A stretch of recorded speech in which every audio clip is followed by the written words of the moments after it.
Quality और consistent performance के लिए सिर्फ सिल्वर पंप्स एंड मोटर्स, नाम याद रखना। તો ઓટો નંબરમાં સર આપણે જોઈએ તો ઓવરઓલ ટુ વ્હીલરમાં ટીવીએસ મોટર છે કે જે દરેક ક્વાર્ટરમાં કે દરેક મહિનામાં આપણે જોઈએ જે અપડેટ્સ આવે છે કે જ્યારે એમના પરિણામ આવે છે કે નિરાશ નથી કરતું. ક્યાંક ને ક્યાંક એમનું જે EV ગ્રોથ છે એ પણ સતત જોવા મળી રહ્યો છે.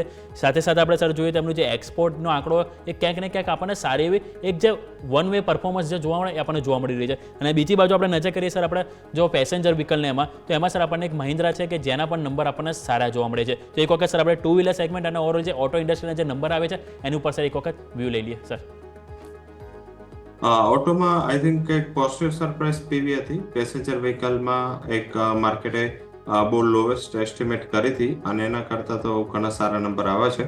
ટુ વ્હીલર્સમાં થોડું વેચાણ છે એ ફ્લેટ રહ્યું છે. બજાજ ઓટો છે જે એક્સપેક્ટેશન્સથી નીચે સેલ્સ આપ્યા છે. સાથમાં જોઈએ તો ટીવીએસ મોટર બીકોઝ કે ત્યાં ટુ વ્હીલર સેલ્સ નહીં પરંતુ ત્યાં જે એટ રહ્યું છે, થ્રી વ્હીલર સેલ્સ રહ્યું છે. આ ઉપરાંત જોઈએ તો આઈ થિંક જે થર્ડ હીરો મોટોકોર્પ એને પણ નંબરને ટ્રેલ કરી દીધા છે. આઈસર મોટર સારા રહ્યા છે.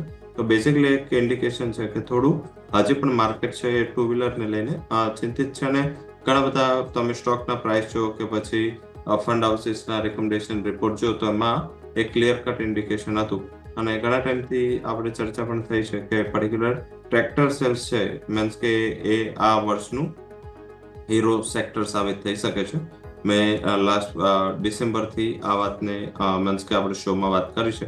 ટ્રેક્ટર સેલ્સમાં કોઈ બહુ મોટી ઉથલપાથલની શક્યતા નથી કારણ કે બંને સિઝન સારી ગઈ છે. ક્રોપ વાઇઝ જોઈએ તો ખરીફ સિઝન પણ ઘણી સ્ટ્રોંગ રહી અને ખરીફ આઉટપુટ મીન્સ કે વિધાઉટ માર્કેટને એક્સપેક્ટેશન હતી કે કદાચ ખરીફ આઉટપુટ વોલ્ટાઇલ થઈ શકે. વેધર ચેન્જીસ ઘણા હતા પણ છતાં ત્યાં ના જોવા મળ્યું. અને રવિમાં પણ જોઈએ તો તમે અત્યારે એક થોડું મીન્સ કે સમર અર્લી આવી ગયું છે. અધરવાઇઝ ઓવરઓલ પ્રોડક્શનના નંબર સારા રહેશે.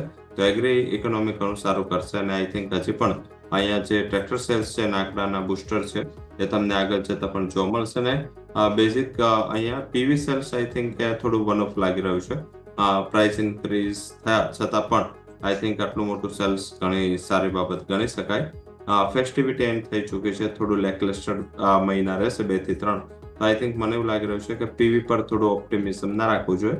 અહીંયા થોડું કોમ્પિટિશનનો થ્રેટ પણ છે. ટેસ્લાનું મીન્સ કે એન્ટ્રીને પણ માર્કેટ ડિસ્કાઉન્ટ કરી રહ્યું છે. તો બેઝિક ટ્રેક્ટર સેલ્સ પર ફોકસ કરો. અહીંયા થોડું સારું રહેશે. થ્રી વ્હીલર્સમાં ટીવીએસ એક જ છે અને આમ પણ જોઈએ તો ટીવીએસનો EVમાં માર્કેટ શેર પણ સારો છે. તો જો ટુ વ્હીલરમાં જવું હોય તો ટીવીએસ મોટર બેટર લાગી રહ્યો છે. અને M&Mને પસંદ છે એનું મીન્સ કે ઇન્ડિયાની નંબર 2 કંપની બની ગયા સેલ્સના નંબરથી. અત્યાર સુધી Hyundai છે જે સેકન્ડ નંબર પર હતી. હવે Mahindra and Mahindra second rank પર પીવીમાં આવી ગઈ. તો આઈ થિંક મને એવું લાગી રહ્યું છે કે આખા બાસ્કેટમાં આ બે સ્ટોક છે જે તમને આગળ જતા આઉટ પરફોર્મન્સ દેખાડી શકે છે.